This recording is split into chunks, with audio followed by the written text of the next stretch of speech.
Hello friends, स्वागत है आप सभी का हमारे यूट्यूब चैनल में। तो फ्रेंड्स, आज के इस वीडियो में हम लोग देखेंगे जेसीईआरटी क्लास 8 का मैथ। तो देखिए फ्रेंड्स, आज हम लोग इस वीडियो में अध्याय 2 स्टार्ट करने वाले हैं और इस अध्याय का नाम है वर्ग और वर्गमूल, स्क्वायर एंड स्क्वायर रूट।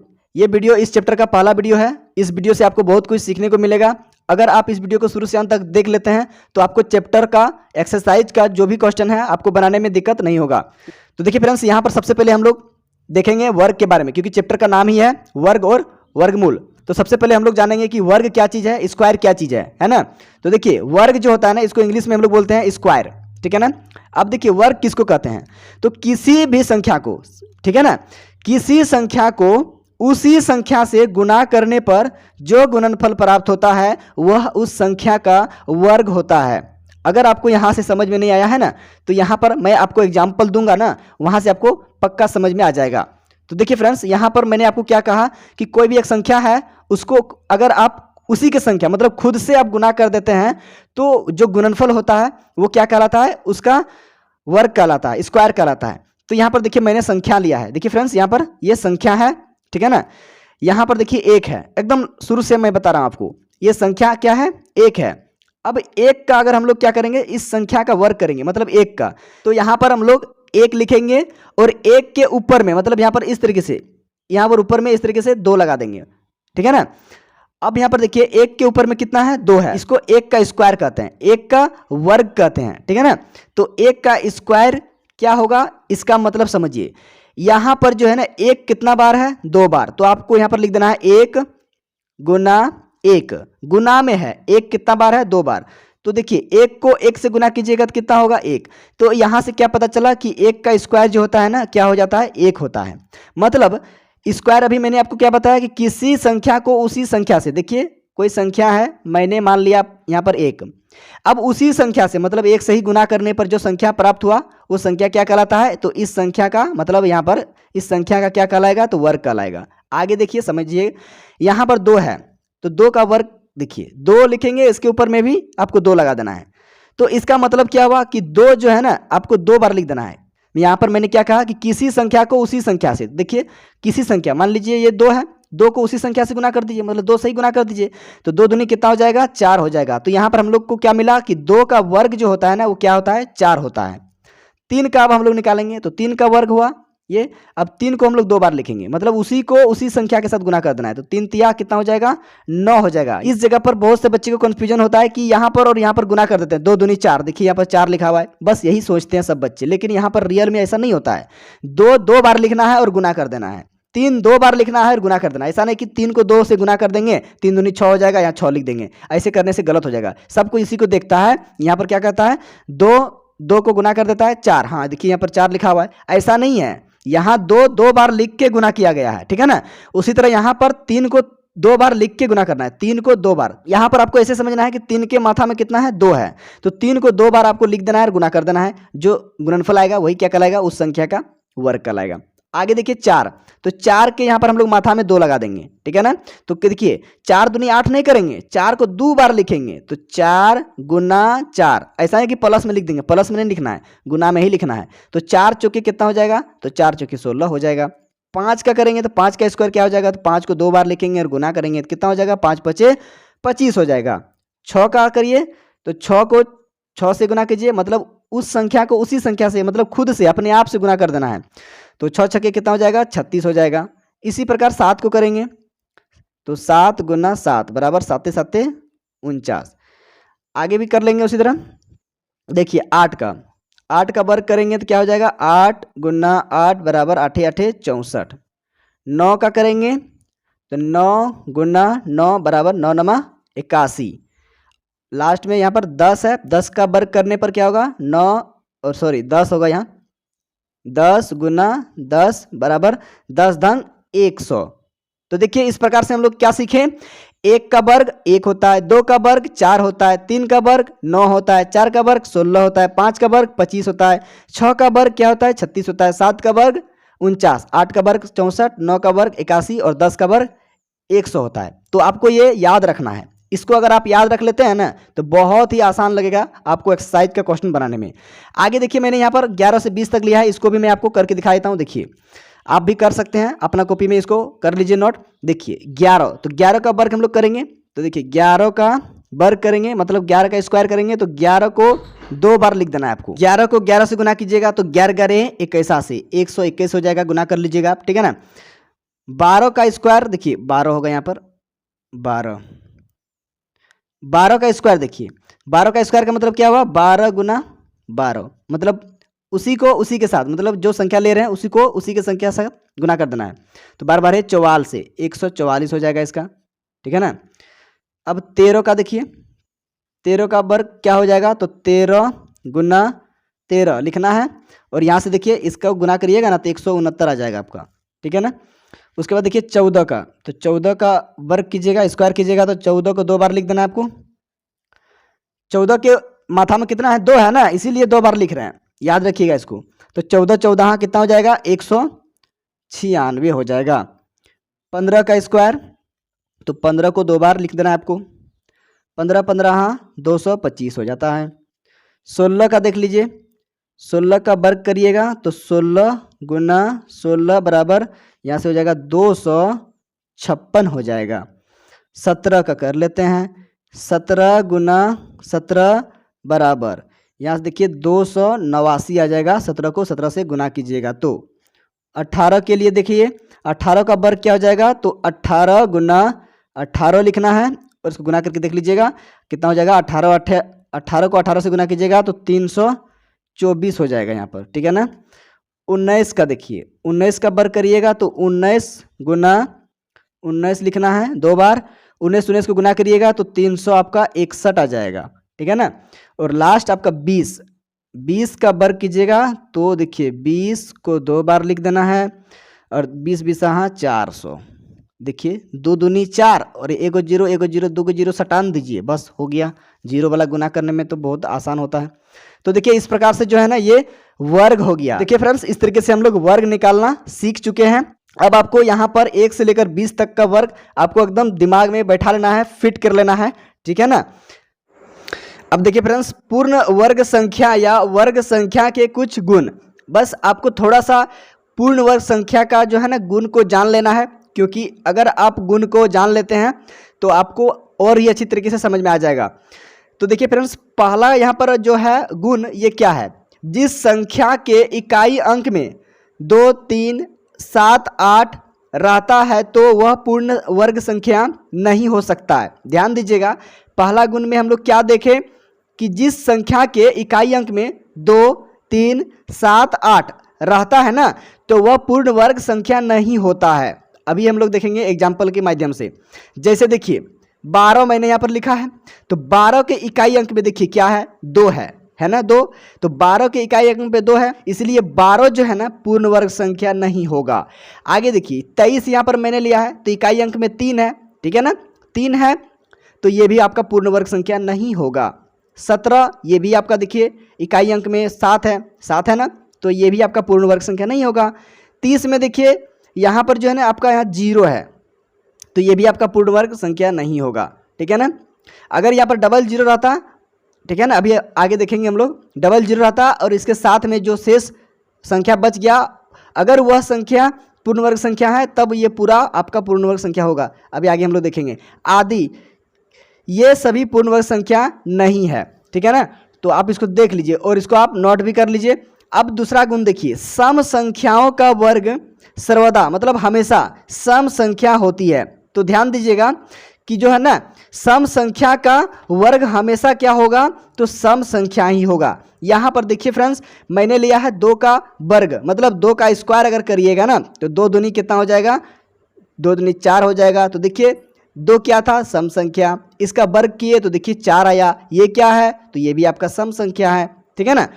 अब आगे देखिए यहाँ पर 8 का स्क्वायर है, 8 क्या है सम संख्या, इसका स्क्वायर कीजिए कितना हो जाएगा 8 8 64, तो यहाँ से आपका हो जाएगा 64, 64 भी आपका क्या है सम संख्या है। 10 का स्क्वायर, 10 क्या है सम संख्या, इसका स्क्वायर कीजिए तो कितना हो जाएगा 10 10 100, 100 भी आपका सम संख्या है। तो इस तरीके से और भी हो सकता है। अगला हम लोग पॉइंट देखेंगे, मतलब अगला गुण देखेंगे 3 नंबर, विषम संख्याओं का वर्ग सर्वदा मतलब हमेशा विषम संख्याएं होती है। जैसे देखिए उदाहरण में मैंने लिया है 3 का वर्ग, 3 का स्क्वायर देखिए कितना हो जाएगा, 3 तिया 9 हो जाएगा। 3 क्या था, तो एक विषम संख्या था और इसका वर्ग किए तो क्या हो गया, ये भी आपका विषम संख्या आ गया। 9 का स्क्वायर देखिए तो 9 9 81 होता है, 9 एक विषम संख्या है तो इसका वर्ग किए तो वर्ग भी इसका क्या हुआ, एक विषम संख्या हो गया। 11 का स्क्वायर, 11 भी तो आपका विषम संख्या है, इसका स्क्वायर करिएगा ना तो 11 11 21 80 121 आ जाता है। 121 क्या है, तो यह भी एक विषम संख्या है। तो तीसरा पॉइंट से हम लोग यही सीखें कि किसी भी विषम संख्या का वर्ग करने पर जो है ना विषम संख्या ही आता है। दूसरा गुण में हम लोग क्या सीखे कि किसी भी सम संख्या का वर्ग करने पर सम संख्या ही आता है। और यहाँ पर पहला गुण में हम लोग क्या सीखे कि किसी भी संख्या के अगर इकाई अंक में 2 3 7 8 रहे तो वह पूर्ण वर्ग संख्या नहीं होता है। तो चलिए अब आगे हम लोग अगला गुण को देख लेते हैं। देखिए फ्रेंड्स, अगला गुण है 4 नंबर का, यदि किसी संख्या के अंत में शून्यों की संख्या विषम हो तो ऐसी संख्या पूर्ण वर्ग संख्या नहीं होगी। अब देखिए फिर आगे, यदि किसी संख्या के अंत में शून्यों की संख्या सम हो और शून्यों को छोड़कर शेष संख्या पूर्ण वर्ग हो तो संख्या पूर्ण वर्ग संख्या होगी। अगर यहाँ से आपको समझ में नहीं आया तो एग्जाम्पल से आपको समझ में आएगा। तो देखिए जैसे में देखिए फ्रेंड्स, यहाँ पर मैंने लिया है 60। 60 में देखिए इसका इकाई अंक में कितना है, 1 और 0 है, मतलब विषम शून्यों की संख्या है। 1 तो है, इसका मतलब विषम शून्यों की संख्या है, इसीलिए जो है ना ये 60 जो हो जाएगा आपका पूर्ण वर्ग संख्या नहीं होगा, क्योंकि यहाँ पर शून्य का संख्या विषम है ना, जोड़ा में नहीं है। अब यहाँ पर देखिए 1000 मैंने ले लिया है, यहाँ भी देखिए शून्यों की संख्या क्या है, तो यहाँ पर विषम है, मतलब 1 2 3 तो है तो ये विषम हुआ ना, जोड़ा 0 का नहीं है, इसलिए ये भी आपका क्या हो जाएगा, ये भी आपका पूर्ण वर्ग संख्या नहीं होगा। लेकिन यहाँ पर देखिए 50,000 में शून्यों की संख्या कितना है, 1 2 3 4 है, तो शून्यों की संख्या यहाँ सम है ना, शून्यों की संख्या कितना है, सम, मतलब जोड़ा में है। और देखिए शून्यों को छोड़ के, ये देखिए शून्य को छोड़ देते हैं तो क्या बच जाता है, 5। तो 5 क्या पूर्ण वर्ग संख्या है, नहीं है। यहाँ शून्यों की संख्या तो सम है, लेकिन यहाँ पर शून्य को छोड़ के देखते हैं, शेष संख्या जो है ये पूर्ण वर्ग संख्या नहीं है, इसीलिए ये पूरा आपका पूर्ण वर्ग संख्या नहीं होगा। अब यहाँ पर देखिए इसमें भी आपका शून्य का संख्या कितना है, 1 2 3 4 5, तो ये देखिए विषम में है, तो ये भी आपका पूर्ण वर्ग संख्या नहीं होगा, पूर्ण वर्ग संख्या नहीं है। आगे यहाँ पर देखिए है 400, तो 400 में देखिए शून्य का संख्या क्या है, सम, ठीक है ना, मतलब यहाँ जोड़ा में है। और शून्य को छोड़ दीजिए, मतलब शून्य को छोड़ के देखिए क्या बच रहा है, 4 बच रहा है। 4 देखिए पूर्ण वर्ग संख्या है ना, तब क्या होगा, ये 400 भी आपका पूर्ण वर्ग संख्या हो जाएगा। अब यहाँ पर देखिए 1600 मैंने लिया है, तो 1600 में देखिए ये यहाँ क्या है, शून्यों की संख्या क्या है, तो सम में है। अब शून्य को छोड़ दीजिए, अब शून्य को छोड़ने से क्या बचता है, 16 बचता है। 16 क्या है, पूर्ण वर्ग संख्या है क्या, हाँ है, तो ये पूरा संख्या भी आपका पूर्ण वर्ग संख्या हो जाएगा। 900 में देखिए 0 का संख्या क्या है, तो सम है ना, मतलब जोड़ा में है। 0 को छोड़ के देखिए 9 बच रहा है, तो 9 आपका क्या है, पूर्ण वर्ग संख्या है 3 का, तो ये 900 भी आपका पूर्ण वर्ग संख्या हो जाएगा। उसी तरह यहाँ पे 2500 में देखिए 0 को छोड़ देते हैं, मतलब 0 भी आपका यहाँ तो सम में है, सम शून्यों की संख्या है, 0 को छोड़ देने से क्या बच जाता है, 25। 25 आपका पूर्ण वर्ग संख्या है, इसलिए 2500 भी आपका पूर्ण वर्ग संख्या होगा। 8100 देखिए, यहाँ 8100 में देखिए 2 0 है, मतलब यहाँ पर शून्यों की संख्या सम है, इसलिए ये 81 क्या हो जाएगा आपका, शून्य को छोड़ने पर 81 आपका पूर्ण वर्ग संख्या है, इसलिए पूरा संख्या भी आपका क्या हो जाएगा, तो ये पूर्ण वर्ग संख्या हो जाएगा। इत्यादि पूर्ण वर्ग संख्या है। तो इस तरीके से ये गुण है, तो आपको इस गुण को याद रखना होगा। आगे एक्सरसाइज का जब प्रश्नावली का जब हम लोग सवाल को बनाएंगे तो बस यही गुण का वहाँ पर काम लगेगा, तो आप इसे अपना कॉपी में नोट कर लीजिए। फिर हम लोग बढ़ेंगे आगे की ओर।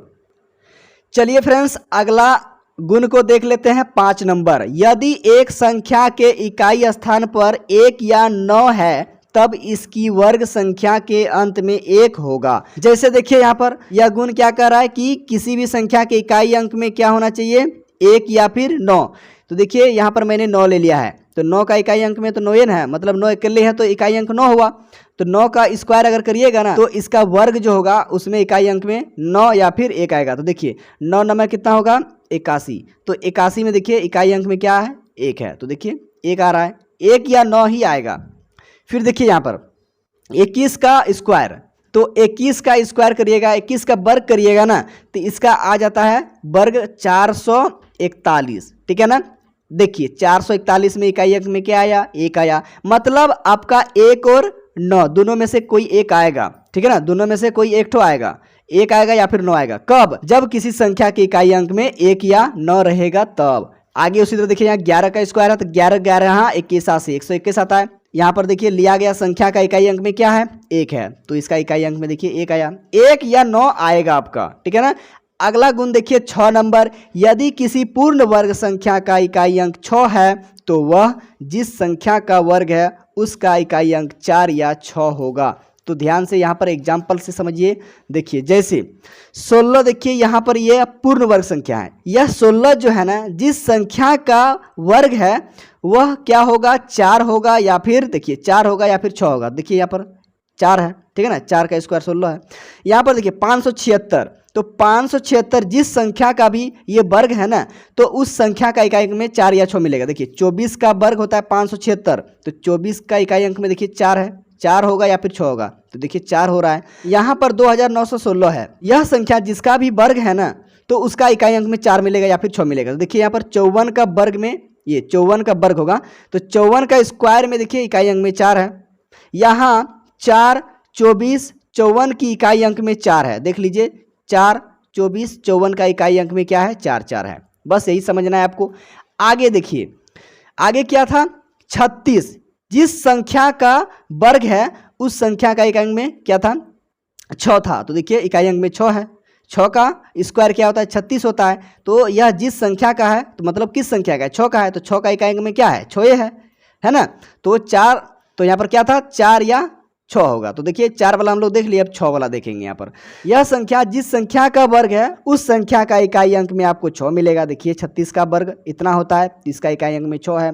यह संख्या जिस संख्या का वर्ग है उस संख्या का इकाई अंक में 6 है। देखिए यहाँ 6 36 56 की इकाई अंक में क्या है, 6 है, 6 का 36 का और 56 का, इसमें सबका इकाई अंक क्या है, 6 है। अब आगे देखेंगे 7 नंबर का गुण, और ये लास्ट गुण है। देखिए इन संख्याओं और उनके वर्गों पर ध्यान दीजिए, ध्यान से देखिए। इसमें संख्या में एक शून्य अगर है तो उसका वर्ग करिएगा तो उसका डबल हो जाएगा। देख लीजिए ध्यान से, 10 में एगो शून्य है तो इसका वर्ग करिए ना, देखिए 100 आ जाएगा, 10 ढंग 100, तो 100 में देखिए डबल है, 0 का संख्या, शून्य की संख्या कितना है, तो डबल है, तो वर्ग करने पर क्या हो जाता है, डबल हो जाता है। फिर देखिए यहाँ पर संख्या होगा, ठीक है ना, ये संख्या है, ठीक है, संख्या में 2 शून्य, अगर संख्या में 2 शून्य हो जाएगा, देखिए संख्या में 2 शून्य है, इसका अगर वर्ग करिएगा तो कितना हो जाएगा, 4 शून्य हो जाएगा, 1 2 3 4, 10,000 हो गया। तो देखिए यहाँ पर कितना हो गया, 4 शून्य हो गया, ठीक है ना।